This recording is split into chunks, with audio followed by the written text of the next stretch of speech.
live from Kane Hall on the campus of the University of Washington in Seattle. The Evans School of Public Affairs presents A New Ball Game, Challenges of Intercollegiate Athletics in the University. This event is co-sponsored by the University of Washington Alumni Association. Now please welcome the Dean of the Evans School, Sandra O. Archibald.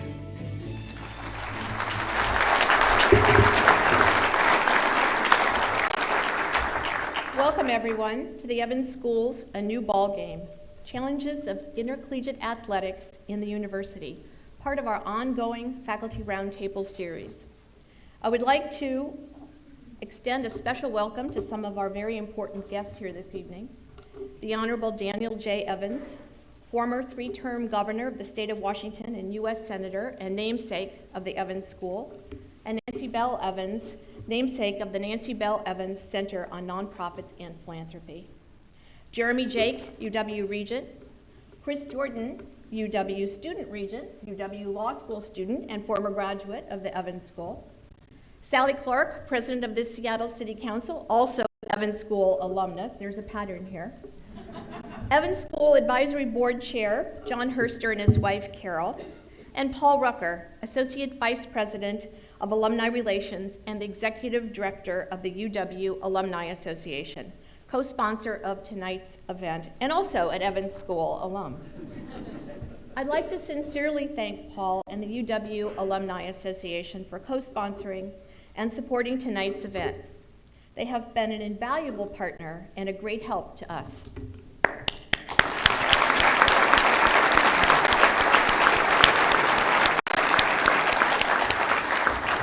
I'd like to give a special welcome this evening to those of you watching us live online right now through UW TV webcast. And it's wonderful to see all of you here this evening, and I'm looking forward to discussing this timely, critical policy issue. A quick bit of housekeeping. We are also live tweeting this evening, so for all of you tweeters out there, please feel free to follow along at the hashtag NewBallGameUW.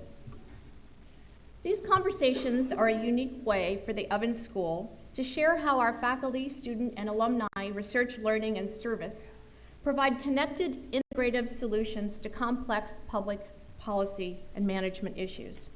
This is the fifth roundtable in our series. We previously touched on topics such as poverty alleviation, education policy, and philanthropy. It's all part of our initiative to share our evidence-based policy research and practice more broadly within the Evans community and the University of Washington. Now I'd like to introduce tonight's panel, and please hold your applause until I get through to the end. We have J. Patrick Dobel, the John and Marguerite Walker Corbally Professor in Public Service at the Evans School, a scholar who lives and breathes the ethics of intercollegiate athletics in both his research and on his blog, pointofthegame.net, for those of you interested. Ed Taylor, Professor of Education, Vice Provost, and Dean of Undergraduate Academic Affairs. Ed's responsible for many of the policies keeping our athletes successfully engaged academically. Lorenzo Romar, head coach of the UW men's basketball team, the Pac-12's longest tenured coach with 11 years at the helm of the Husky basketball team. Heather Tarr, head coach of the UW women's softball team. Heather was named Pac-10 Coach of the Year in 2010. And finally, we're delighted to welcome back to the campus Mark Emmert, president of the NCAA, former president of the University of Washington, UW alum, and one of the best faculty members I ever had at the Evans School. Please join me in welcoming our distinguished panel.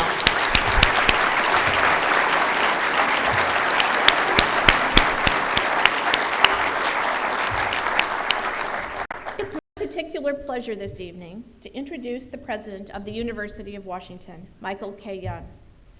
President Young has a distinguished record as an academic leader with broad experience in national public service and international diplomacy. He served as president and distinguished professor of law at the University of Utah prior to his appointment at the University of Washington. University presidents, as I'm both sure that President Young and Dr. Emmert will tell you this evening, have to pay close attention to intercollegiate athletics. Athletics are a strong community-building activity for the university, a revenue generator, and most importantly, athletics shapes the lives of our young students. Athletics also bring challenges, academic, ethical, and monetary. I know President Young has successfully managed these types of challenges at both Utah and at the University of Washington. We are delighted to have him join us this evening for the Evans School Faculty Roundtable. Ladies and gentlemen, University of Washington President Michael K. Young.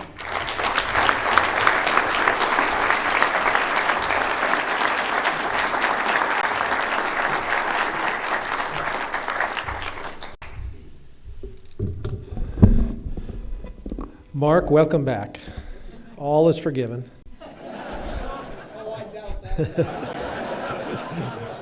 We're in the middle of the legislative session, and if you want to take over that office in Gerberding, I want to invite you to do that. Thank you all for joining us for this, what will prove to be, I am certain, a very interesting discussion of something that is deeply important, not only to our university, to our students, but indeed, one can't open the newspaper or turn on the television without understanding its importance, indeed, to the nation. So this is a great topic to talk about tonight, and I want to particularly commend the Evans School.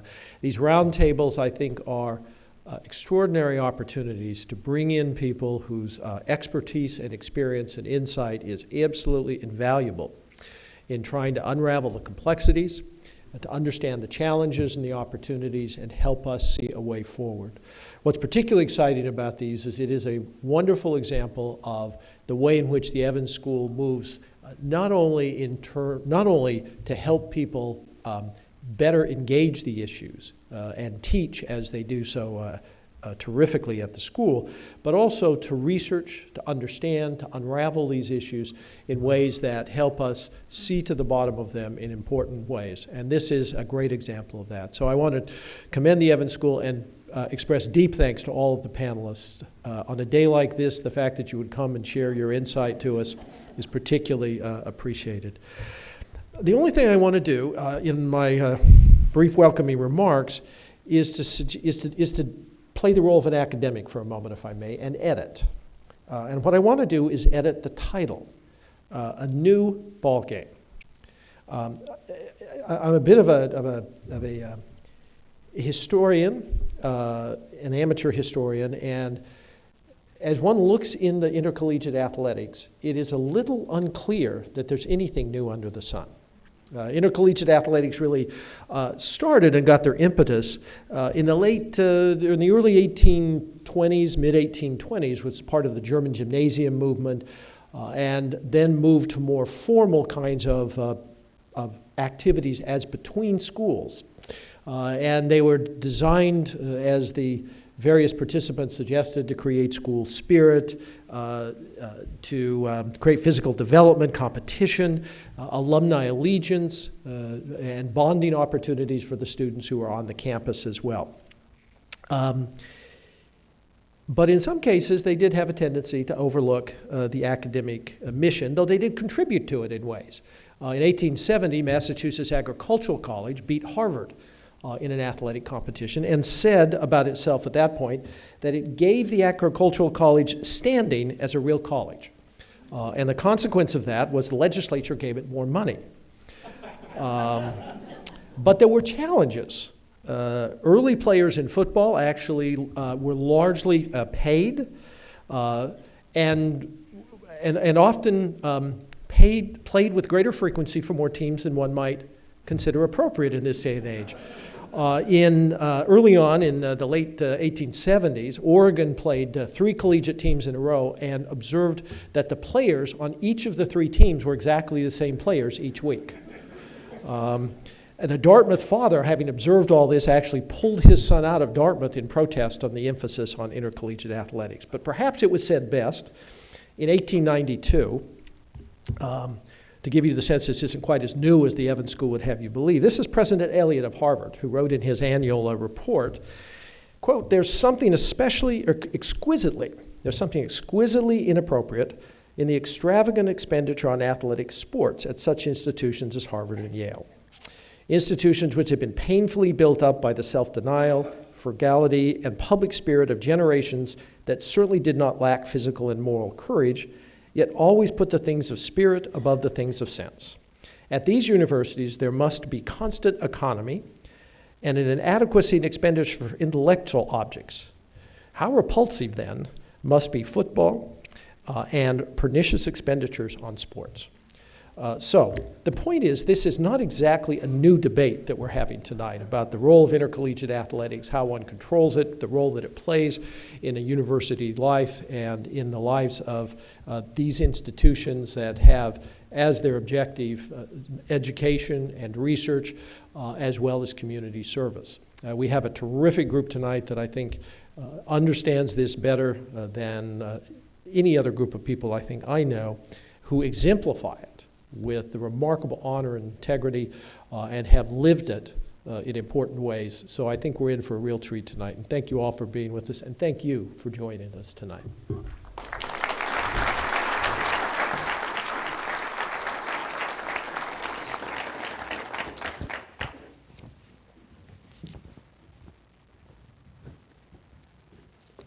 Thank you, President Young.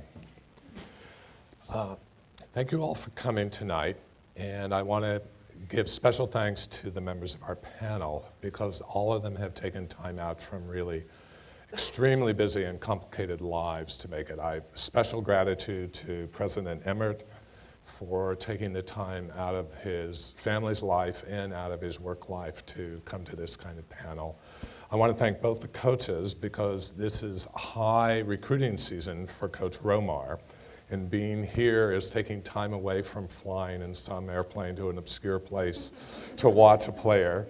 And Coach Tarr is actually in the middle of the softball season and is leaving this panel to get on a plane to go on a recruiting trip. So I really appreciate all of you for spending the time. And Ed, thanks for coming. That's good.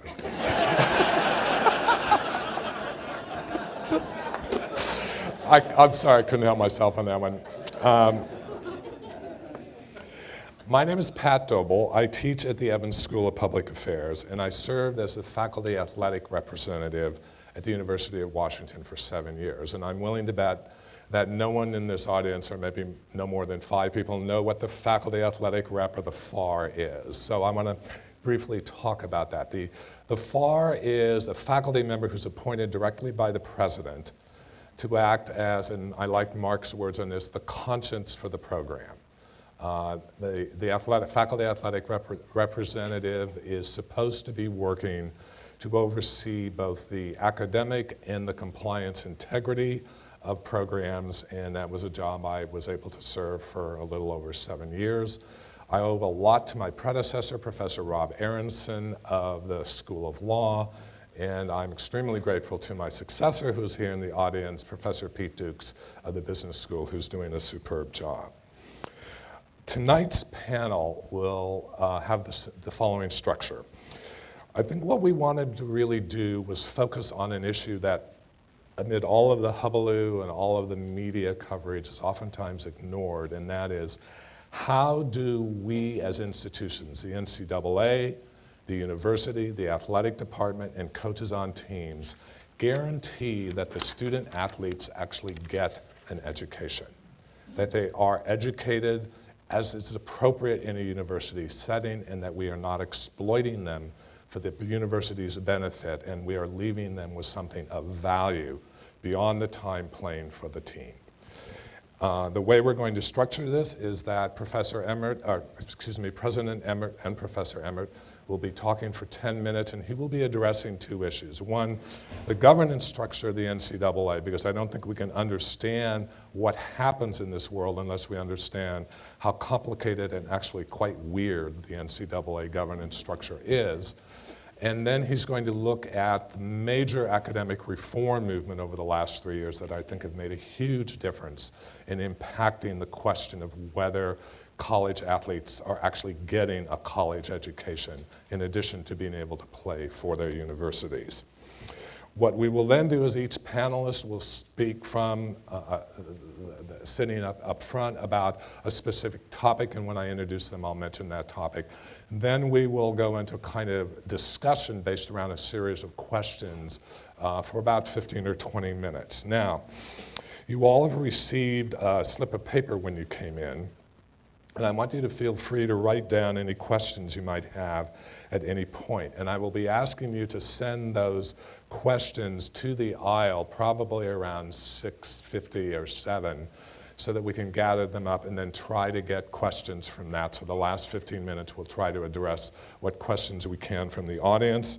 I also want to emphasize what Dean Archibald had talked about, was that those of you who are following us on the web can send in those questions at New Ball Game UW, if you so choose.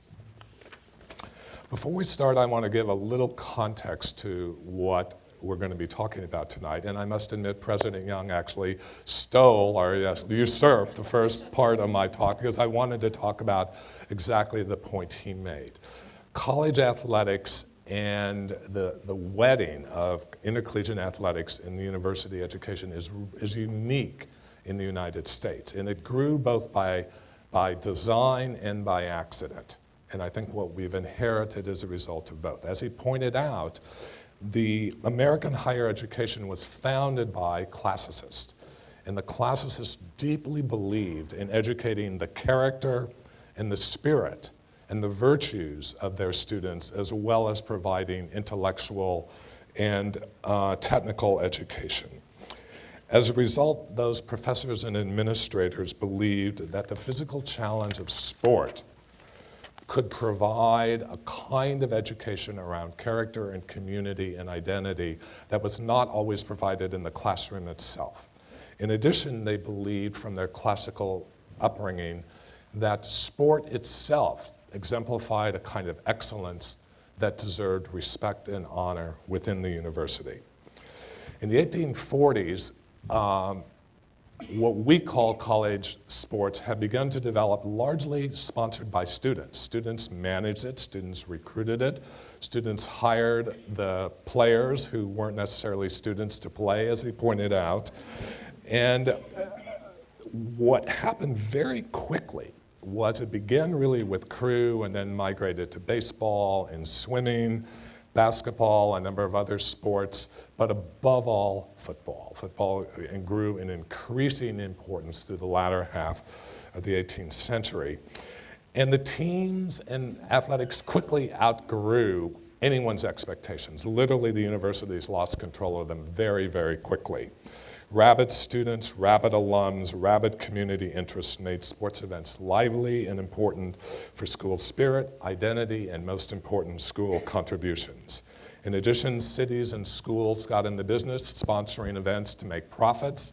And in the case of the first Rose Bowl, or the first bowl event, which occurred in 1902, a nonprofit organization was formed to sponsor the Rose Bowl in Pasadena in order to increase tourism and tourist visibility and investment in Pasadena. So this wedding, this connection of sport, school, and commerce occurred at a very early level. And I think, as President Young pointed out so eloquently, along as these stakes rose, very quickly you found the scandals and the cheating, where for a fairly large number of times members of the team of the school were not necessarily students at the school.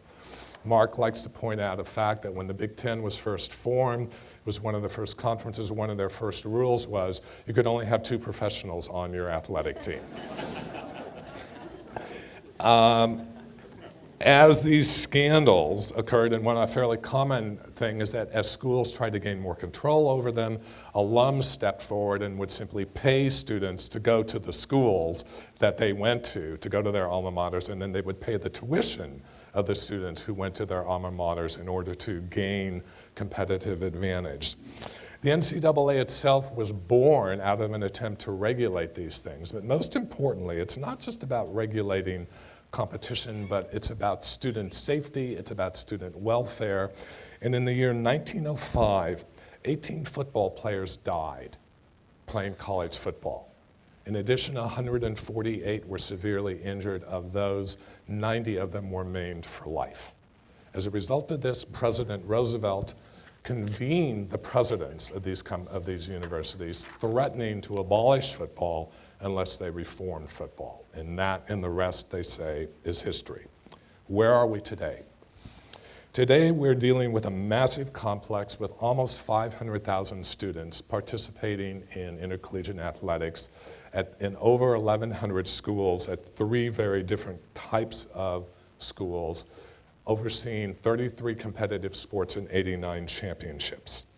It involves an immense amount of management and challenge across the domains. It challenges the presidents, it challenges the athletic directors, it challenges the coaches.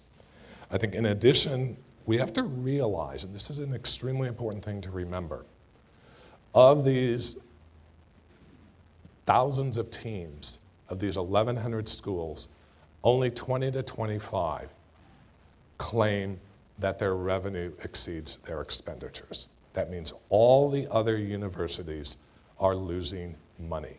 Intercollegiate athletics, like higher education, is a money-losing proposition. The revenue does not cover the cost.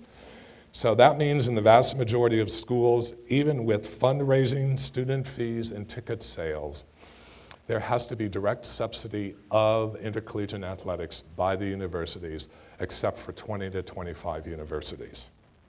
Now, as this has happened, it's happening at the same time public education is being underfunded and defunded.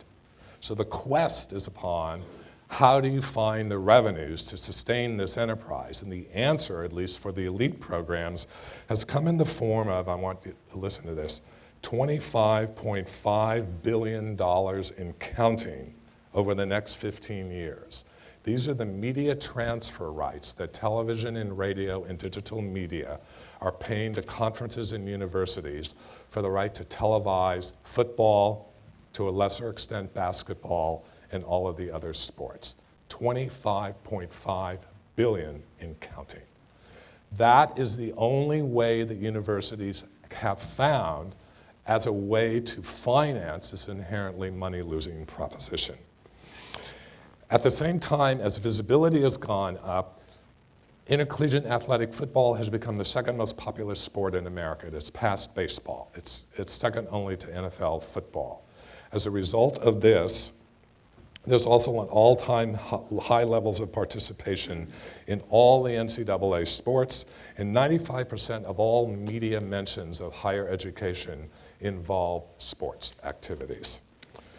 So with this media visibility and this need for money, the desirability or the imperative to win has become overwhelmingly important. This has meant that there's been an immense value placed on hiring good coaches and successful coaches. This has led to an incredible explosion in the coaching salaries. The highest paid public official in every state in the United States is the football coach. The second highest paid public official is the basketball coach. And this is the norm. On the other hand, the pressure to win puts immense pressure on these coaches. 15 to 20% of all college coaches in Division I are fired at the end of every year, and of those, 50% have winning records. Just in passing.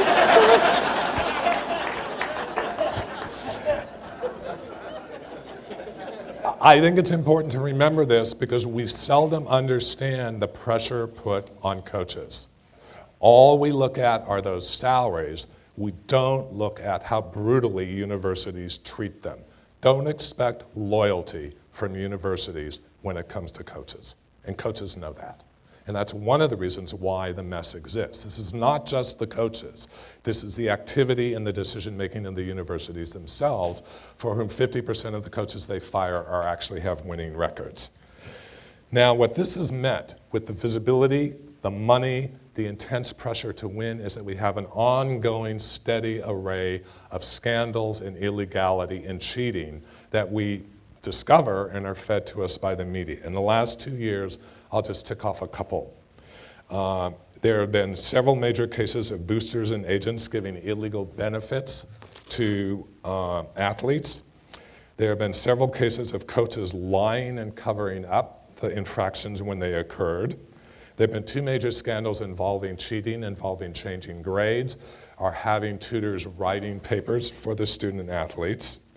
And in one extraordinary event, we discovered that one of the most respected programs in college football and in college athletics was sheltering a pedophile coach while senior coaches and senior administrators looked the other way when it was brought to their attention. Finally, scandals have rocked the NCAA itself in terms of flawed investigations, such as what occurred in the Miami. And we at the University of Washington know this well because we lost a major lawsuit with Coach Rick Neuheisel when the NCAA did not follow its own procedures, and we had to settle out of court because of that. So what we've got is an environment where the pressures that we have created are putting immense stress upon the integrity of the system itself. And behind that lies the simple fact that we're dealing with young men and women who are students. And that is the focus of this panel, and I think that should always be the focus of our policy making.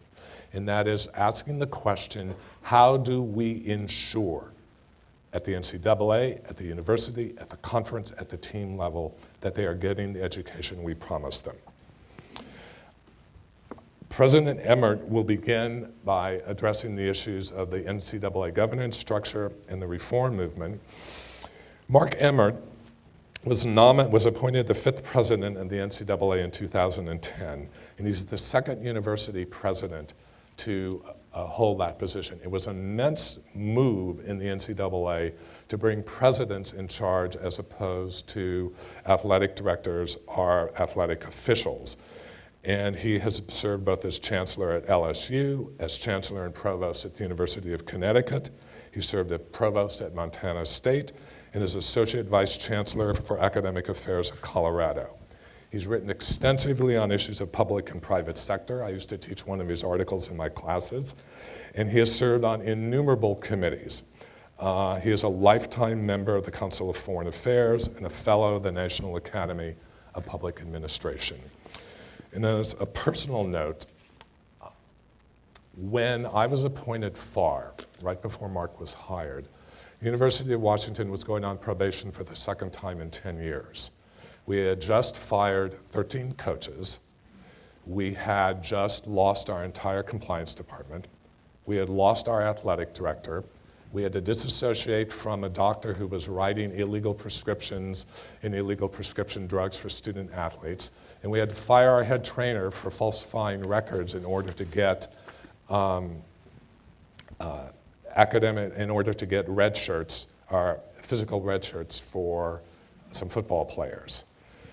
Mark inherited this, and I can say that he was relentless in his active support to address these issues, including drawing a series of lines that protected the academic admissions process, of supporting and financing a refurbished oversight process that enabled far more direct academic oversight, faculty oversight, and a much higher level of professionalism in the department. And for that, I both was honored to serve with him and grateful for his support. It's my honor to present the NCAA President, Mark Emmert.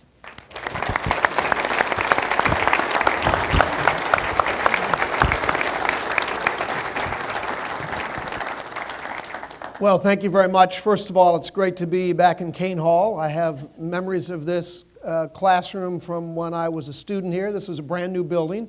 It's about to be blown up and replaced, I'm sure. It's that old. But it's marvelous to be back. And President Young, thank you for your great hospitality. It's always wonderful to come back to one's alma mater. And I know, coaches, that he has loyalty that goes deep, no matter what Pat says, and you guys are good through the end of the season. I mean, I wouldn't worry about it. You know. Well, first of all, these are great introductory comments, and I was really pleased that President Young brought the history of the NCAA into it, because I think one of the first points I'd want to make is the one that Mike just made, and that is that while there's many things that are new in college sports, and the resources and the energy and the media attention that's drawn to sport is certainly different. Most of the problems are indeed quite old. They just are different in magnitude, but not particularly different in kind. If you go back and read the editorials that were being written and the news commentary that was being provided about a century ago when the NCAA was started, it reads almost identical to today. It's quite fascinating to go back and look at that history. So if you go back to the beginnings of the NCAA, you start to, and you recognize that, you start to understand the fundamental difference about what the NCAA is relative to, frankly, what most people think. When you think of my job, for example, or the NCAA as a sports entity rather than an educational entity, you immediately start looking at comparisons with the NBA or the NFL and the commissioners who run those things, and that is completely and utterly wrong. The model is one that's quite extraordinary in that 1904, 1905, they start conversations and then launch this thing the following year about how to have universities come together and self-regulate through a democratic representative model of decision-making all of these activities. The notion that the president of the NCAA has the authority of a commissioner of the NBA exists only in my dreams. You should never think about me or whoever sits in this chair as having a commissioner-like responsibility. Think much more about Ban Ki-moon and the Secretary General of the UN. It's a much more apt comparison because all of the decision-making from the very beginning on, all of the decision-making, all the rules, all the structure, all the authority that's vested in the NCAA comes from university presidents and from athletic directors and the people who hold representative positions inside the NCAA. It is an incredibly democratic process. It is a painfully democratic process at times. It moves in fits and starts. It's unwieldy. It's complicated. It is, in the words of Winston Churchill, the worst form of government except for every other one.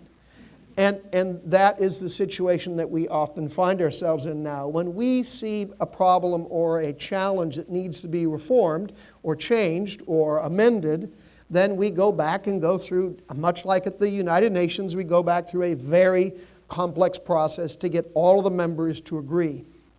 If you want to change the rules as we did a year ago for men's basketball recruiting to allow Coach Romar to actually tweet a kid or text a kid rather than call him on his phone, which was and remains for all the other coaches one of the rules. So I have to pause because the absurdity of some of this is unavoidable. So on the far left is a coach that's allowed to text student athletes. On his immediate right is a coach that's not allowed to text student athletes. All of those were rules that were put in place, not by the NCAA staff, but by the NCAA members. We sat down with all of the basketball coaches 2 years ago, I guess, Coach, and we started talking about, gee, what are the things that don't really make sense? Well, you know, when you tell a youngster today that you have to call them rather than text them, they first of all don't believe you're a human being anymore. Right? They text. That's what they do. But we have rules that are 5, 6, 7 years old that said, no, you can't text because the kid has to pay the bill, and that was true 7 or 8 years ago. It's not today, but the rule hasn't changed. So working with the basketball coaches, we developed rules that we said, okay, what kind of proposals would you like? Ran it by all the university presidents, and lo and behold, Coach Romar can now send a text message. We then thought, we being the board of presidents and a group of people thought, well, this is a great idea. Let's apply it to everyone. So lo and behold, they passed a rule that changed it for everyone, and then a bunch of coaches said, no, we don't want to text. You can debate why, but nonetheless, the rules themselves are a product of that process and the individuals that are governed, not by an individual set of staff members. It is a very democratic process. It is a very complex process, and therefore it becomes unwieldy. But it is the only sensible way for this to occur. Those people who suggest that there ought to be a commissioner of college sports have never met a university president in their life. I assure you, I'm sorry, Mike, I shouldn't speak for you. I have never met a university president that will happily say, yes, you, sir, take authority, all the authority for everything that goes on in college sports away from me, and you run it the way you would like to run it, and please don't ever ask my opinion. That is not the way universities in America operate. They are, again, highly democratic places that have responsibility for and authority over what goes on their campuses. This is not the NBA that's in the business of making money. This is an organization that's responsible for running collegiate athletics for student athletes. So, as Pat also said, the NCAA is a very complex enterprise just in its scale. There are now nearly 500,000 young men and women who play college sports under the banner of the NCAA. There's other options available also, but the NCAA is the dominant one by far. They play in 3 different divisions. They play under different sets of rules inside those divisions, but they're all NCAA athletes. When most people talk about college sports today, they're really only largely talking about Division I FBS or even BCS football played at the most popular level, and men's basketball. And that's it. They're not talking about softball, which is a shame because they ought to. It ought to be every bit as popular as basketball, and they ought to be the 3rd highest paid public official in the state, and the coaches, right? You get that right? Okay. No. But predominantly they're looking at, what you see on TV, men's basketball, men's football, and men's basketball in Division I. That constitutes 3.5% of the students who play college sports. 3.5%. People look at that 3.5% and say, well, that's college sports. It is a part of college sports, an important part of college sports, but it is they're missing 96.5% of what goes on that we oversee and govern. The NCAA, through this very complicated process, has from that very beginning tried to pay attention to and keep the focus on, as both Pat and Mike said, on the educational experience of student athletes and their wellness and health and safety.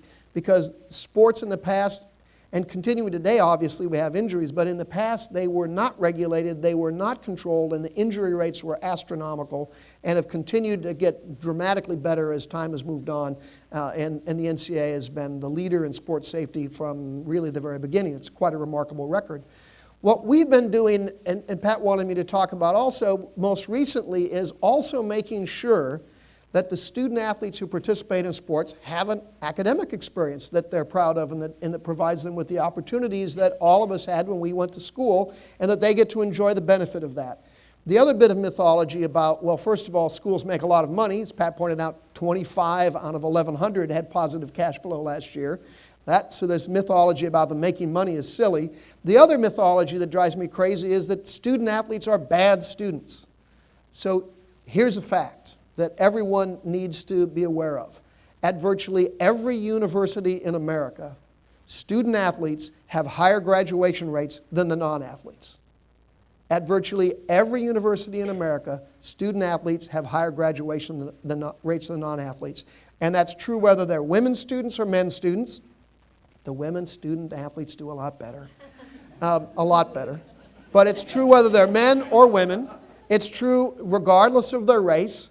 And it's nearly consistently true across all sports. But in men's basketball and in football and in baseball, we've had graduation rates that aren't as high a level as the Committee on Academic Performance, a group of presidents and others who oversee this, want them to be. Well, what target would they like? Well, the target that was established more than a decade ago was an 80% graduation rate. Now, for those of you in higher education that know graduation rates, an 80% target is a very high target. This is a non-trivial target. And the NCAA in Division I is hitting that target across every sport except for those 3 right now. And those 3 are closing in very, very fast on that 80% target. So with the problem children in basketball, Lorenzo, the problem children in basketball still have a graduation rate that's now almost 70%. And it's risen sharply over the past handful of years across the country in men's Division I basketball. We just put in place in October of this last year, and we'll be rolling them out as these next few years go on. We've rolled out new initial eligibility requirements that require a 2.3 grade point average in core courses in high school, not non-core courses, but a college prep curriculum, and in a sequence that requires you to take those courses over a regular high school career rather than having summer miracles the junior year before senior year. And we've just added a new set of requirements for all coaches. These apply to all sports and all coaches, that if you're not on track to graduate at least half of your kids on your team you will not be eligible for postseason play. So next year, if either of these coaches have completely undefeated seasons, but they don't have their student athletes on track to graduate at least half of those kids, they will not be in postseason play. Nobody's going to the Rose Bowl with bad grades anymore. Nobody's going to the Final Four if they don't have if they're not on track for a 50% graduation rate. No one's going to the Softball World Series unless they have also qualified in the classroom. This year for the men's basketball tournament, there are a dozen schools that it didn't matter what their records were on the court. They didn't qualify in the classroom. The impact of that change in rules is, I'll let the coaches speak for themselves, but is pretty profound. When you know that if your teammate isn't going to class, you will not get to go to the Final Four, there's a little peer pressure that's going to be applied there. If you know that this youngster that you're recruiting right now is not going to make it academically, then you know that you're not going to be in a tournament in a few years if you bring that person in. It's changing the dynamic of success because the last statistic of the night, if we look just at men's basketball, there are 5,500 young men playing Division I men's basketball right now, 5,500. Of them, 60 out of 5,500 go in the NBA draft. We don't write rules for the 60. We're not worried about those 60. They're going to be fine.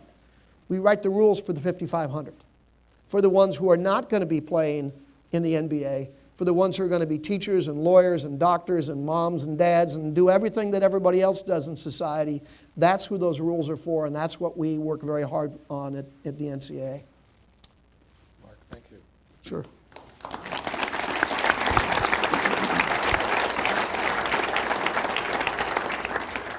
One of the reasons we put together the panel tonight is that all four members have attended the University of Washington or are graduates of the University of Washington. And I thought it was extraordinary because we were partners with the Alumni Association on this to actually be able to pull together this combination of people who are loyal representatives of the school and also involved directly and deeply in intercollegiate athletics. Ed Taylor got his PhD from the University of Washington, and he is the Vice Provost and Dean of Undergraduate Academic Affairs. He oversees the programs that are designed to support and ensure that all undergraduates are guaranteed a level of support and achievement here. He is also the person to whom the Academic Support Unit directly reports now that supports athletics. He himself has been a successful student athlete. He has been... Well, he went to Gonzaga. Come on. Last time I checked, we were number one in the country. That was a month ago or so. Whoa.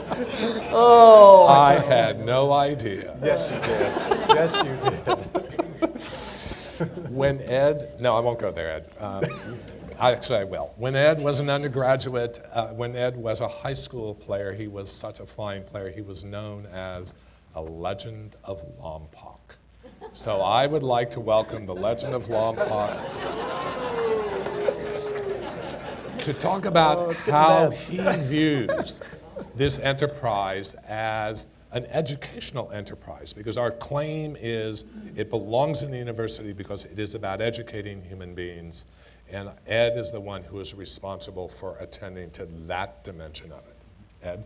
Working closely with many of my colleagues who are here, and as compelling as all of this is, really at a macro level, and as compelling as it is at the university level, and even the NCAA as an organization such as it is, and as compelling as it is that we're the only country that actually embeds big-time athletics in its universities, as compelling as that is in and of itself, and the tensions that come with that. The part of my role that I actually find most interesting, and it really frames all of this, in my mind, all of this as a moral endeavor, is myself and my colleagues, we get to meet some of these student athletes and their parents, and we're moving further and further into high schools. I'll let you two talk about this, but it's a remarkable thing to meet 17-year-olds that are coming to visit, 16-year-olds that are trying to imagine themselves here, 15-year-olds met a 14-year-old recruit for the first time. Talk about a short conversation. Talk about choosing majors for the 14-year-old. So we're done now. And then you see these parents who come along with their kids, and I'm using the word kids intentionally because we're talking in some cases 15 and 16-year-olds. And to look at some of these parents who have come here, and some of them have taken their first flight, and they land here from Southeast LA or Santa Ynez, California, from Bremerton, from the Skagit Valley, and they make their way here on a visit, and they want to have a conversation with us about whether or not we can educate their sons and daughters. And the gravity of that conversation, I think in so many ways outstrips all of the other things that we talk about and that we worry about. Because it really comes down to, I think, a fundamental question for me, because you have to look these parents in the eye. You have to do this. And you have to look these kids in the eye, and you have to answer the question, can we live up to the promise that we're about to make to them? Can we live up to the promise? And in some cases, if you're talking to a 15-year-old, we're talking years out. We're talking about a relationship that may extend even beyond what the coaches are. So we have to answer the question, can we live up to the promises that we're about to make? And then at the end, there's some of us, faculty and my colleagues here, who have to see those parents and get to see those parents at graduation along the way. And then ask the question, have we lived up to the promise that we've made here? So mine is in some ways a really wonderful role, and it's a unique role because my job isn't to recruit these students or student athletes to the University of Washington. It's to make sure that they're making good choices for their kids and making sure that wherever they go, that someone's living up to that commitment and promise. A little context for this idea of this notion of student athlete. There's a piece by Taylor Branch in the Atlantic and he calls out a couple of things. Branch does. He calls out this notion of the student athlete, in part because he's referring back to 1950. A man named Ray Dennison, a football player, he died playing football, and his wife filed a workers' compensation claim. And the university and ultimately the Colorado Supreme Court argued that this man was not an employee of the university. He was in fact a student, but not a student like other students. He was a student athlete. And so the whole concept of student athlete was actually coined to defend the university against liability claims. And that was in the 1950s. Jump ahead 20 years to 1970 at this university, and I think what is akin to a revolution happened here. And it may seem small, but a woman named Gertrude Peoples started what we now know to be Student Athlete Academic Services. And Gertrude, it's a bit of a role model for me and for many student athletes here, but she started a revolution. And in her place now, and so Gertrude started during a time of racial strife and difficulty here, and Gertrude started mentoring and supporting student athletes. 30, 40 years later, what we've got in place is a marvelous director of Student Athlete Academic Services that I talk to pretty regularly. We've got over 90 part-time tutors. We've got 3 full-time, what do we call them? Learning specialists, thank you, Kim. Learning specialists at the front end of this report. In some ways, Mark, when you cite the graduation rate, so we've got an 81% graduation rate for all of our student athletes on this campus. Second in the Pac-10? Second in the Pac-10. We've got 74% for football. We've got 78% for men's basketball. We've got 92% for women's basketball. We've got a women's soccer team where a number of those kids are in our honors program and they graduate and they're some of the best students in our university. These are students to be proud of, and in some ways we provide the kind of support that I want for all of our students, because I think if we had that kind of support for all of our students, I think we'd see graduation rates that look much like that. So in some ways, I think the things that we do for student athletes are perhaps the envy for many of our general students. I think my time is up, but there's a lot more to talk about. Thank you. Heather Tarr is a graduate of the University of Washington. She played on our softball team. She was a walk-on, earned her spot on the team, graduated from the program, and then was an assistant coach at Pacific, where she became associate head coach, and then came back at an extraordinarily young age and wowed the selection committee and was chosen to be the coach of the softball team. She's one of those coaches whose students graduate at astronomically high rates, and they learn the art of living as a human being in her teams, as well as the art of playing. And she has won a national championship, and she has been Coach of the Year. And I think she has exemplified, at least to me, many of the things we want when we think of coaches as teachers. Heather's going to be addressing the issue of one of the great unsung accomplishments, I believe, of the NCAA in college sports, the role of Title IX and what it has meant for the role of women and the status of women, and how she thinks about those issues when she, in fact, is dealing with and recruiting and working with her own students. Thanks. Well, first of all, thank you for allowing me the opportunity to be here to speak on behalf, I think, of the female side of the athletic experience. Every single thing that I do as a coach comes from my experience as a student athlete, and I had such a great experience here being a part of the student athlete academic services and the support system that surrounds the student athlete.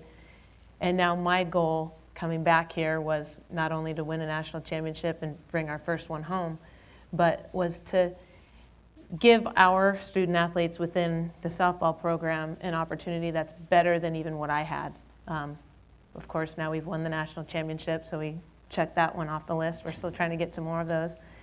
But just be able to immerse our student athletes and our women into the culture of the University of Washington, into the Pacific Northwest.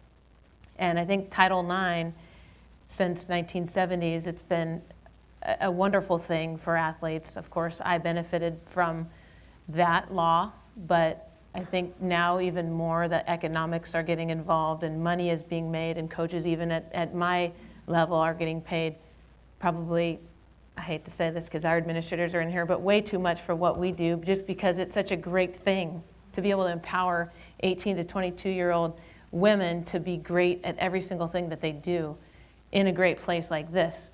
But just going back to the opportunity that I get to give them an experience to be great, but to keep in perspective that it's just a game that we play, and they have to thrive in this university community. That's very challenging. We're recruiting against Stanford all the time because I want the 1800 SAT score student just like Stanford does, and now that Stanford's kind of lowered some of their admissions standards, they probably say they haven't, but I know they have because we can't get some that we used to get.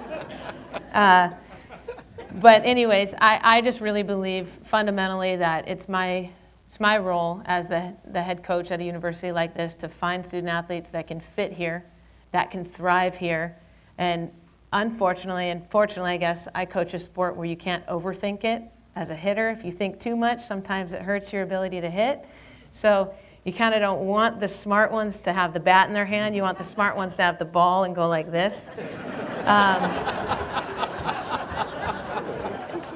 And so just trying to find the right people, and now even more, I actually have a team of recruits from freshmen in high school to seniors in high school. We have probably 14 verbal commitments that are coming here. So we've recruited young women that don't have their licenses and they don't even have a high school GPA yet, and we're banking on their pedigree of their families to come here. And of course, we're relying on Kim Durand and Ed Taylor and even Coach Romar to help us sell that this is a place that their young child could come and thrive. So just keeping in perspective, we have a pro league that has 4 teams in it as a softball body.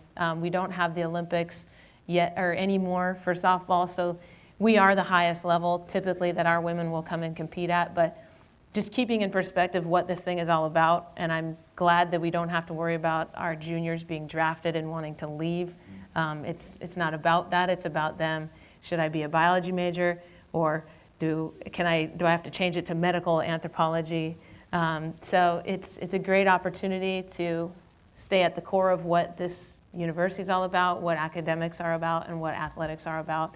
And I would just finish by saying the best thing about empowering the young women in our program is that when they're done here in 4 years, I bet every single person in this room is going to want to hire the female student athlete that comes from our programs, not just the softball program, but all of ours. So, and that speaks to the strength of all the support that we have and the great university we have to sell.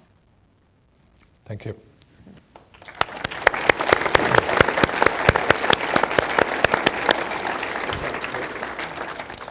Lorenzo Romar is the Dean of Coaches in the Pac 8, 10, 12. We can go back a long way on that one. And Lorenzo is on this panel because to me, when I was working with him, he exemplifies, I think, something that's extraordinarily important to what a good teacher is, and that is a good teacher connects to their students, and because of that connection, they are demanding and they are caring, and in that relationship, the student becomes a better human being. And I think that that's critical to the enterprise that he sets up. It's also helpful that they also are superb basketball players who win on a regular basis and win Pac-10 championships, and Lorenzo has been Coach of the Year in the conference twice, I believe. Something like that. And he will be addressing the issue of the recruiting process, as both Ed and Heather pointed out, has gotten, in its own quiet way, quite insane when you are offering scholarships to 14-year-olds.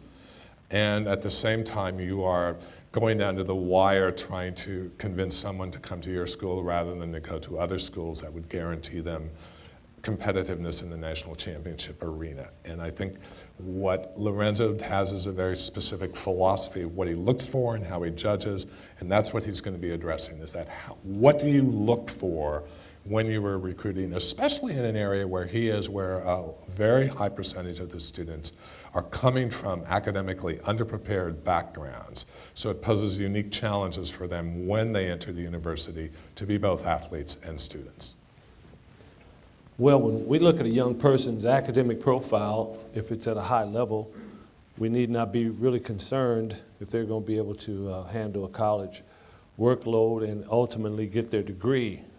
The ones that have lower GPAs, lower test scores, that would be either marginal students or at-risk students, those are the ones that we really have to take a good hard look at and see if they can be successful at this level. Well, the first thing I want to know is why. You talk to a young person on the phone, you get a read as to what type of person that is, introverted, extroverted, and I will ask them the question, if they haven't done as well as they maybe should have in the classroom, I'll say, explain that one to me. Why is this the case? You obviously could be doing a lot better. Why is this the case? And their answer is usually pretty revealing. And you run into all types of answers. Some will just flat out tell you, I hate school. They'll just tell you, I don't like school. Okay, let's go on to the next one. There's some that just haven't had the proper fundamentals to do any better at that point as to where they are. There are others that were just negligent. They're no problem doing the work. They've just either put their sport or many other distractions ahead of their academics. And then there are others whom have learning disabilities, and when they're on that basketball floor in our sport, they're looked at as flawless, as perfect, a hero, a star, and they like that. But in the classroom, they can't quite get it because of some block up here. And they're embarrassed of it, and they don't want to admit it. They don't want anyone else to know it. So maybe they sit in the back of the class, or maybe they don't come to class, not because they just don't want to come, but because they can't bear let anyone see them in this less than stellar, less than super position. You try to find out who's what and where they are. Once you're able to find that out, then I have to really look at what is their attitude about it and what are they willing to do about it. If their attitude is right, and they realize, hey, I've been negligent, I've allowed distractions to get in the way, but I want to turn this around. Great. The hardest thing to do is to get them to admit that maybe they have a learning disability. And after we develop a relationship, sometimes we're able to get to the bottom of that and figure out, so that's why. That's the issue. And I've been able to talk to some young people and explain to them that there are millionaires that have learning disabilities. I tell them, I guarantee you, I've never been checked, but I think I have a few learning disabilities. And we talk about it. Magic Johnson was dyslexic, you know, and he's been very successful off the basketball floor. Obviously, on the basketball floor, he was successful. Try to help them to understand that they can be successful. If their attitude is right, regardless of where they are academically, I mean, I don't care where they are academically, they have a chance to be successful in the right environment. And that is our job, to find out where they are and to put them in a position to where they can be successful once they get to that level. The ones that make excuses and place the blame on everyone else and are con men, so to speak, those are the ones that we decide not to go after. This one is not going to make it. They're trying to pull the wool over someone's eyes, and they're never going to improve. That's a decision that we have to make. Lorenzo, thank you.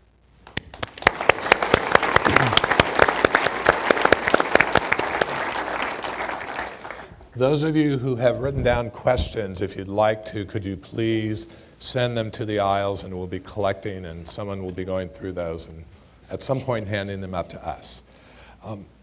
I would like to thank you all for the level of candor that you brought, and I want to pursue some of the issues a little deeper. And the first one I want to start with is that the premise of this panel is not just that students are students in the classroom, but that students are students in sport, and that they're learning something, that there's something that happens working with coaches and being a member of a team. And Heather, you were very direct, I think, about this. And what I'd like to ask is, what in fact are students learning in athletics? What do they leave having played college athletics? What have they learned?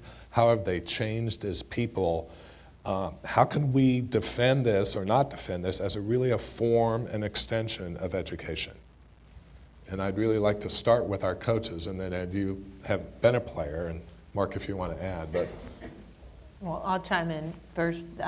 First of all, they understand, especially in the world that we live in today, how to work as a team, because we're not going to succeed as a group in the end when we want to succeed at the end of our season if we don't have teamwork, if we don't have trust, if we don't have shared values.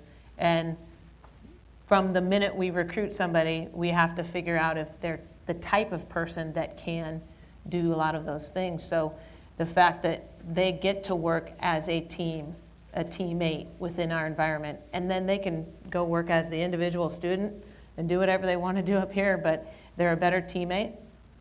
They understand preparation, that you're just not going to roll out on the court or the field and succeed without preparation.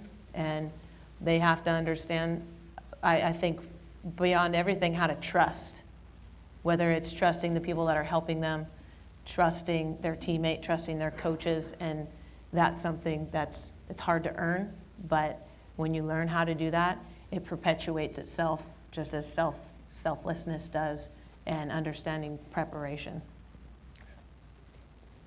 Lorenzo? To add to that, I'd say athletes, if you're going to reach a certain level, you have to really learn how to compete.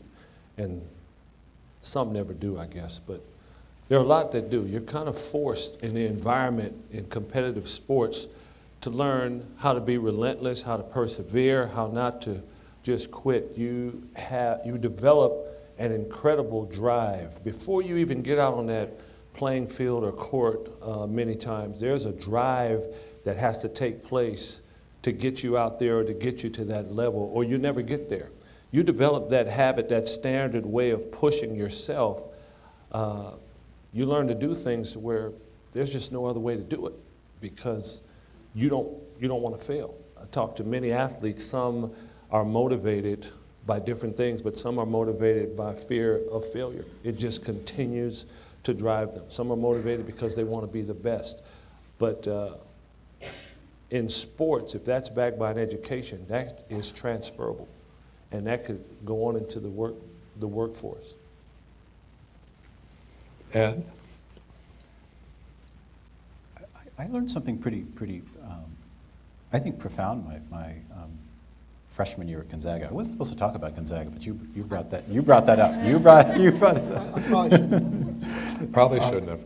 And the thing that I it's actually pretty humbling to say this, but the thing that I learned coming from a small rural public high school to a liberal arts Jesuit university in Spokane. That as I sat in a classroom with the students reading Dietrich Bonhoeffer's letters and papers from prison, and I was struggling with this, and I realized that there were 17 kids in a class, 16 of them had been prepared for this experience. Many of them had been to prep schools, and they had been prepared for this, and I had not, and it struck me the difference between the kinds of schools and the ways in which people get access to higher education. And part of it, I made it part of my business as I went through. It was an important realization for me that this was not just about intelligence. It wasn't these kids were smarter than I was. That they've been prepared differently. And when I see student athletes now come to us who come from different kinds of high schools, from different communities, I understand now that this is not just about who's smart and who is not smart. It's about access. It's about providing different points of access, different ways in which we can get access to higher education in this country. I learned that it took an awful lot of work to be successful in this, but I learned looking back that at least it would be my job ultimately to try and close that gap between how people are prepared for this work. And I think that's the work that we do now at this university, is try and close the gap between those who were prepared in certain kinds of ways and those who were underprepared for this university, knowing at the end of the day that we're producing citizens that we're going to be very proud of at the end. You know, if I could add one interesting thing that's occurred since I took on this relatively new role that was utterly unexpected, Pat. It was that I've been contacted by education leaders, ministries of education from all around the world, Asia, Latin America, Europe, about their developing a deeper understanding of the American athletic experience. And the point when I sit and chat with them a little bit is they say, look, you know, we're good at educating people about science or math or engineering or whatever the traditional academic skill set is, but when we compare our students, our graduates, to American graduates, yours seem to be much better in leadership, in teamwork, in initiative, in resilience, in risk-taking.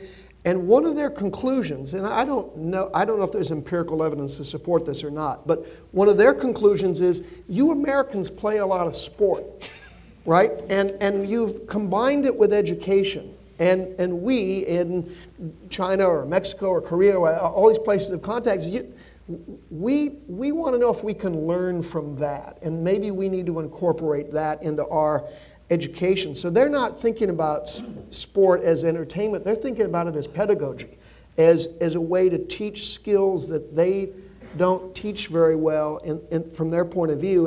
And so it's, you know, when we think about our youth, whether we ever made it to be where we were good enough to play it for these coaches, we all learned playing, you know, bunch ball soccer that, you know, you got a position to play and you got to trust somebody behind you, and you don't, you know, and if you don't, you win or lose as a team. And we, you know, from grade school on up, most all of us played some organized sports, and so we ingrained those lessons into into our young people at a pretty early age in a variety of ways, even if it's just t-ball. You know, they're learning that this is a sport and I've got a job to do and I got to count on other people, and you know, when I do my job and she does her job, we're going to be successful. There are some things that's very hard to train and educate in a classroom setting, and so it's been fascinating to me. I didn't anticipate that I'd be contacted by educators from around the world about how do we emulate the NCAA. My first thought is, what are you, nuts? And then you sit back and you think, well, isn't this intellectually interesting, right? Yeah. That they see this as a competitive advantage for the American society. That's Who'd have guessed? I want to pick up on something Ed said and extend it. I think amongst the faculty, and there's a kind of ongoing level, a lot of indifference, some people committed, some people defiantly hostile to intercollegiate athletics. And most of those folks are concerned about one particular issue, and that is that issue that oftentimes the major revenue sports are dominated very often by minority students, and a large number of those minority students are coming from social economic backgrounds where they have not been as well prepared and would have the experience that Ed had. And their concern was twofold. One, very often they come in under what we'll call special admissions programs. The criteria, the numbers they present, and the formal presentation of numbers is not identical to the standard average that the university would have. So they come in under a special admissions program, and it takes a level of significant investment to guarantee that they actually have a chance to get an education. If they don't, we end up like the University of Cincinnati, which for years was an extremely successful basketball team and graduated one black player in 10 years. And that's where a lot of the critics look at us and our enterprise and see it as exploitation. And that can only be answered if we can address this issue of why create this special category of admission? How do we defend that? And how do we guarantee that we're not exploiting them, that we're actually getting them real educations? Heather? Thanks. Well, it's important to note that it's not just for student athletes, right? We have a category for admitting students with special talents, and we actually do admit the students who really do bring something special, because in part we admit to the whole. We want an interesting and diverse, multiracial, democratic community. Students learn from each other when they're different from one another. And so you'll find talented students on this campus, who not all of whom reach the same academic level. You'll find jazz musicians, you'll find dancers, you'll find student athletes as well. I think the important part of this, Pat, is, and I can't speak for Miami, and I can't speak for Cincinnati, I can speak for the University of Washington. In many ways, that decision around admitting special admit student athletes, it becomes a faculty decision. I sit at the table with many of my colleagues, Pete Dukes and Bob Stacy, who's Bob's a historian. We're all here, and we're not necessarily here as fans. We're here, and what faculty do is we deliberate, and we sit at the table and we ask ourselves with each and every one of these student athletes, are we a better university for having them here? And can we educate them well, and can we do it with integrity? And we do it case by case by case, and we sit in rooms, and Lorenzo knows this, and we ask, do we have a chance of educating? Can we live up to the promise that we're making to them? And can they live up to the promise that they're making to us? And we make those decisions with great care. So we're in regular conversation with each other, faculty, administrators, our student athlete services colleagues. We're all in very regular conversation in our own governance structure, in a way that I think really does have integrity. And I think our graduation rates show it. I think the quality of student athletes that we graduate, many of them who end up in this community that we're accountable to. And what I really appreciate is that we've got coaches. And you said it, Pat, at the end of the day, if we don't have coaches who are educators, and I think some of the finest educators that we've got on this campus are coaches, and I'd say this if they weren't here. If they're not educators, then we've made a mistake. We've made a mistake up front. So we have to trust who we hire. We have to hire people with high levels of integrity. And we have to see these student athletes all the way through the system. And then for many of us, we see these young men and women 10 years afterwards, and we ask ourselves, did we do right by these kids? So I can speak to what we're doing at this university. Are we there yet? Not quite. We have a ways to go. But I certainly feel like I'm accountable, and I think we're very public about the work that we do. This is no longer sort of a private practice that goes on in this university. I have to, though, I know you didn't ask me this question, I don't want to dominate, but I think You're the president. I think the real risk, and it's not more than a risk, it's a crime that goes on around sport, is this complete confusion about using sport to achieve ends and sport using you. And it happens, I think, and I'd love to hear the coaches comment on this, when young people are convinced that their best hopes of success in life are through professional athletics. You see very different outcomes, at least I do, Heather, with softball than with men's basketball, because they know that the pinnacle of their career is to come play for you. They're not saying, you know, if only I can get to Washington, then I can go play in the league, right? It's, no, I'm going to Washington, and I'm going to win a championship. We've got way too many people. Coach, you and I have chatted a little bit about this. We've got way too many young men, because these are predominantly young men, who believe that the single best opportunity for them in life, maybe the only opportunity for them in life, is to get to Washington and get to the NBA. That's it.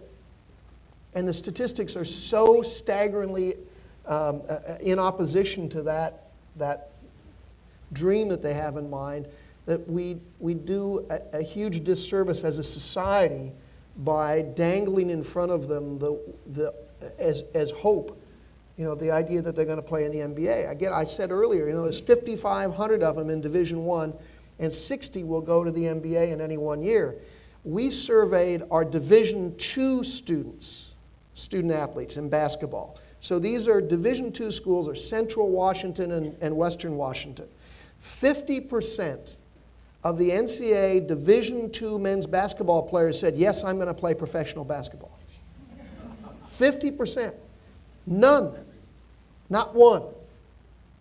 I don't think, Coach, you played in the league a little bit, I don't think one from Division II school is ever going to play in the league.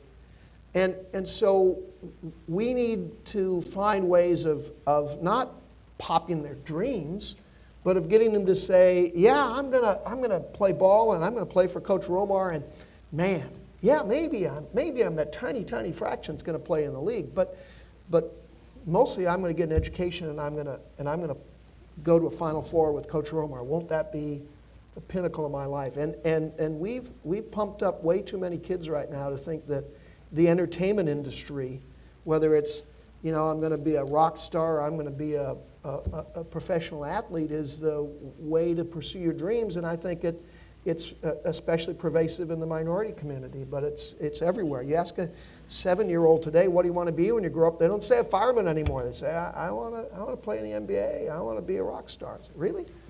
And I think that's a huge issue for us as a society, and we need to confront it. Lorenzo? Well, when I say this, you have to understand that I was raised in a home with both parents. The entire time we were raised, two parents were at home.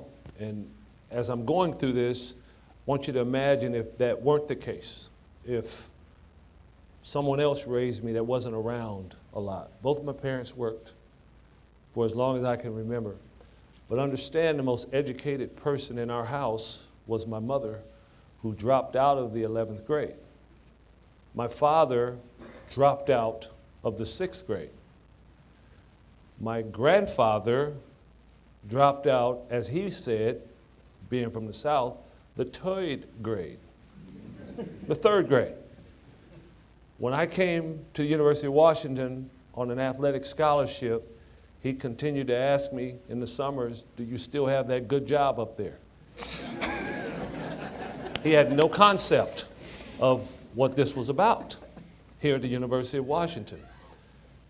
When I graduated from high school, that was a proud, proud day for my mother and my parents. High school, that was, my son did better than I did.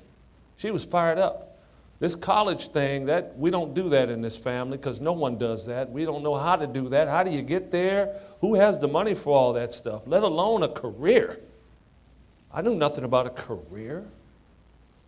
Very fortunate to be able to excel somewhat in the game of basketball that allowed me to get to college through that game. And then I was kind of tricked into seeing that there were some other things going on in life. And as I said at the outset, I had 2 parents in the home that worked. There are many kids out there that don't have that. We're not being groomed to go to college to take over the family business. I wasn't. A lot of those kids aren't. A lot of these kids that come in. So when we get an at-risk student who was brought up in a very poor environment, who was not held accountable, and now they have an opportunity to come to college and literally be whatever they want to be in life, and they don't like school, they don't see the value of school based on what they've been taught, then they take a class and they see their classmates, other students around them, and then they see that there was this major that they didn't know existed that maybe they could do, and now they have a little interest, and before you know it, they've taken a liking to school. When they finally come to the realization that they are one of many that are not going to play professionally, they're already here. They're already here. Many don't understand the value of that degree that they obtain until it's 10 years later. And instead of having to start over with 4 kids and just it's so overwhelming, they just say, forget it. They do have the degree. They got to start because they were able to have an opportunity to gain an education. And I think a lot of times people get it twisted and they want to call them the dumb jocks when they're getting an opportunity. Their ability to get an opportunity can kind of erase that label even in their own minds. Some of them consider themselves a dumb jock because they don't know anything else. College provides another way out. Thank you.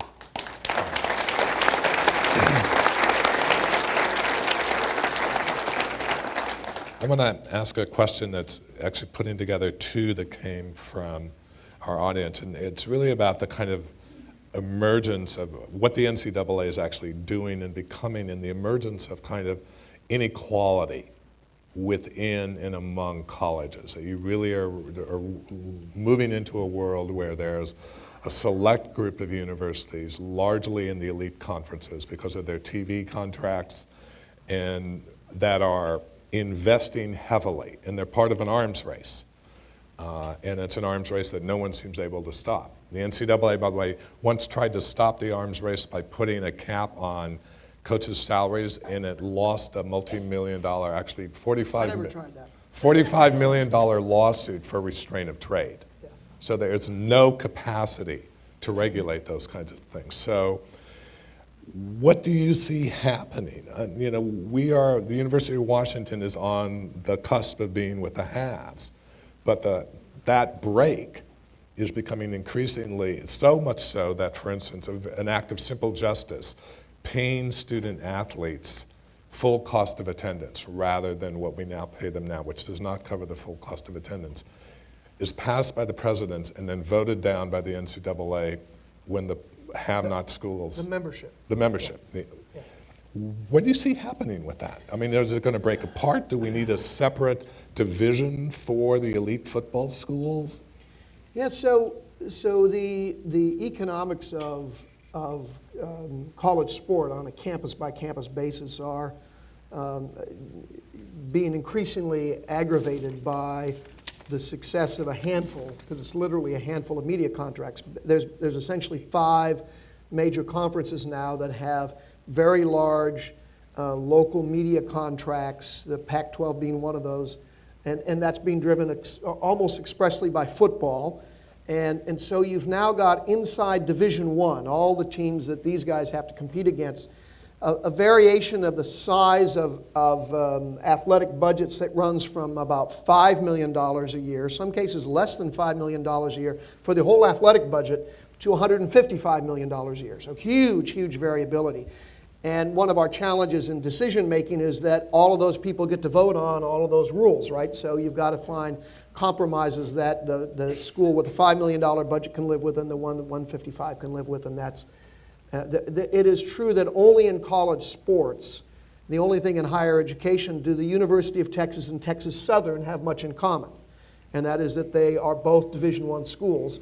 One has a $150 million budget, one has a $5 million budget, but yet when we put in place, as Pat mentioned, a proposal, the president's passed a proposal to allow, not mandate, but simply to allow universities to provide up to an additional $2,000 in support, financial support for student athletes that tries to close the full cost of attendance, not paying them to play, but covers the real cost of being a student.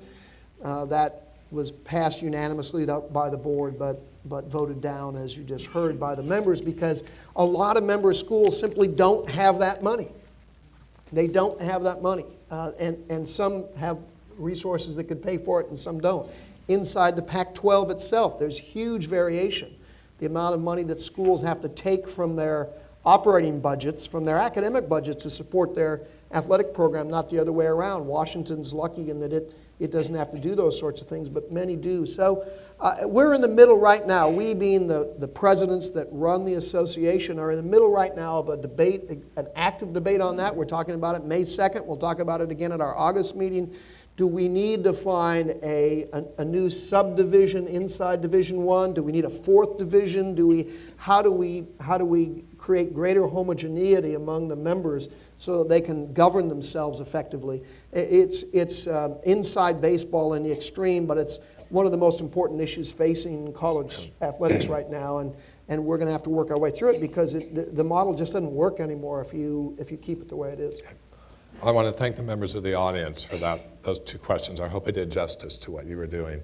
We are coming down on the end, and I wanted to end with just one simple question, and that would be, to each of you, if there were one reform that you could make, that you would like to see happen, that would help the student athlete get an education and survive and thrive better, what would it be?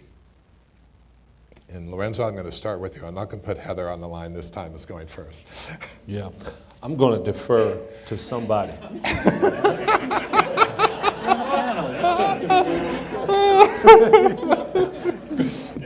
What if I just don't say anything? Well, you can pass. Pardon? I've never seen you pass, but feel free to pass.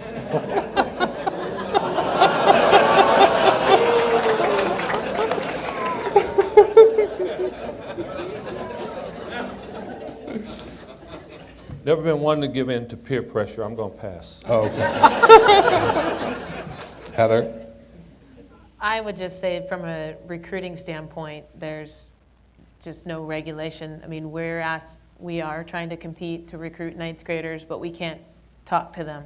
The only way we can talk to them is if they come to our campus, so it's difficult to try to weed out the who fits and who doesn't fit, who can afford to come visit on their own dollar, those things. It's difficult, and it's creating an interesting thing that who knows what it will turn out to be in 5 years. Ed? I don't know how to manage the money part of this, and I worry about that. I worry about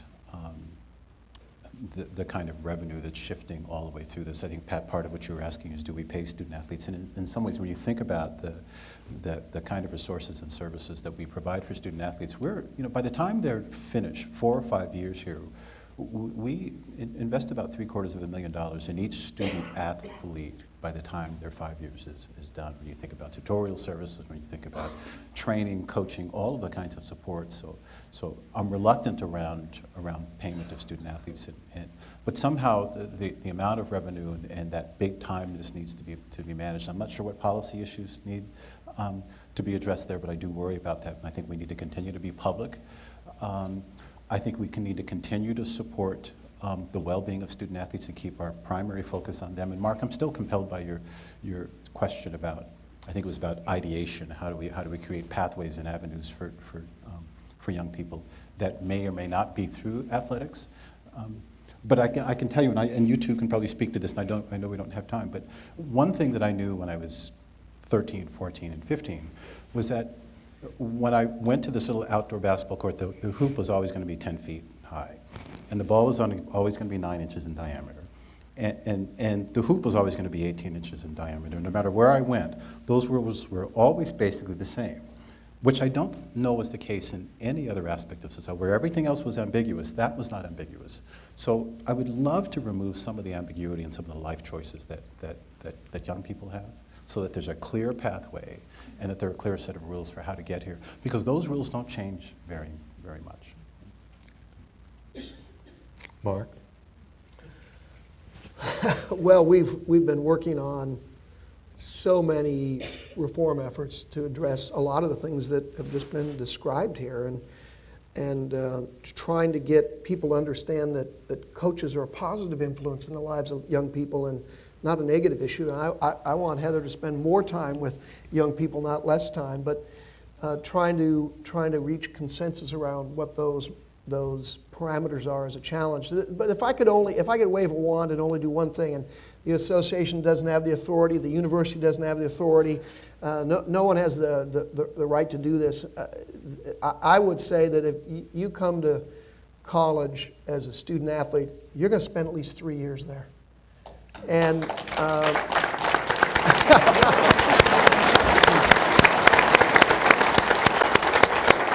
because for the simple reason that Lorenzo's story is such a compelling story, that they may come to him thinking they're going to be a one and done and go off to the NBA, but if our coaches, and I'm biased because I love these coaches. When an AD said he wanted to hire a 29-year-old softball coach, I thought he lost his mind, but it worked out. It worked out, and I know that if they have at least 3 years. Yeah.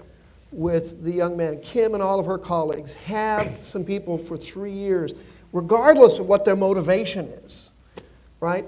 They may just by accident get an education, and it may be even contrary to their own desires, but the probability that they'll have a satisfying life just skyrockets. And so I don't know how we get there. Those aren't our rules. Those are other people's rules. But I'd sure love to get to that place.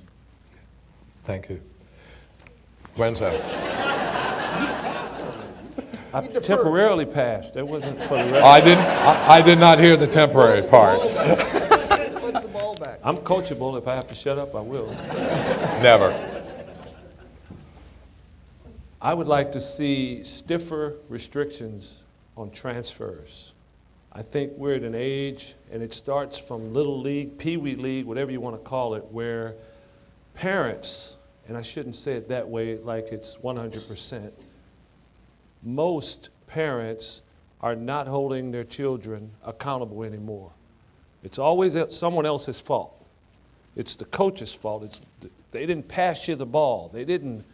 It's always someone else's fault, and that continues to go up to each level. When it finally gets to our level, if they're not playing enough, if they're not getting enough shots, if they're not getting enough love, as they say, from the coaches, with the NBA thing looming right here, they're just quick to transfer. Let's just do it another way. What we're teaching as parents, our kids, are that there's always an excuse. How are you going to develop that way? If it's always someone else's fault, that means you're okay. You don't have to get better. It's someone else's fault. And I'd like to see the rules be a little tougher when you just decide, I'm just going to quit because I didn't have my way. I think sports, as we were talking about earlier, there are many lessons that are taught. And I said one of the things you learn is how to persevere. Well, if you can just walk away because you're not doing your job and you can blame it on someone else, you're not learning how to persevere. If there was more time left, I'd really tell you what was on my mind, but there isn't.